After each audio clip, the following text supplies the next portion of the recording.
Hi guys, আজি chicken বনাই আছোঁ মই। এয়া চিকেন, পিঁয়াজখিনি আগতে ফ্ৰাই কৰি লৈছোঁ তেজপাতা দি। এনেকৈ অলপ সময় লাৰিলোঁ। এয়া দালি। মাজে সময়ে প্ৰেক্টিচ কৰিব লাগে নিজে বনোৱাটো, নহ'লে পাহৰি যোৱা যায় ন কেনেকৈ কি বনোৱা হয়। আগতেতো বনোৱাই আছিলোঁ, কিন্তু এতিয়া হেলা লগা হৈছে। মোৰ একদম নৰ্মেল বনোৱাটো, বেলেগৰ ইমান হেৰি নকৰোঁ।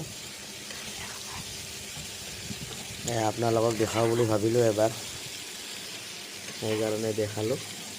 গাইজ, আপোনালোকে কমেণ্ট কৰি জনাব মোৰ ভিডিঅ'বিলাক চাই কেনেকুৱা পায়। বেয়া পালেও কথা নাই, বেয়া পাইছোঁ বুলি ক'লেই হ'ল, ভাল হ'লে ভাল বুলি ক'লেই হ'ল। কিন্তু দুই এটা মোৰ ভিডিঅ' চোৱা মানুহে আজিকালি, আগতে মাত দিয়া নাছিল, আজিকালি মাতে আৰু মানে ভাল লাগে আৰু মানে এনেকৈ ভিডিঅ' দি থাকিবি বুলি কৈ থাকে।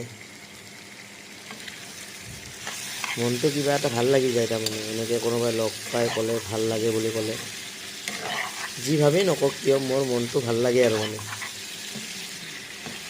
কাৰণ চবৰ মনত ভাল হ'ব নোৱাৰি ন, কোনোবা এজনৰ মনত ভাল হ'লেই হ'ল আৰু।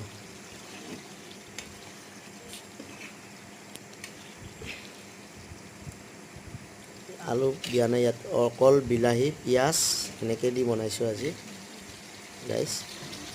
Good night guys.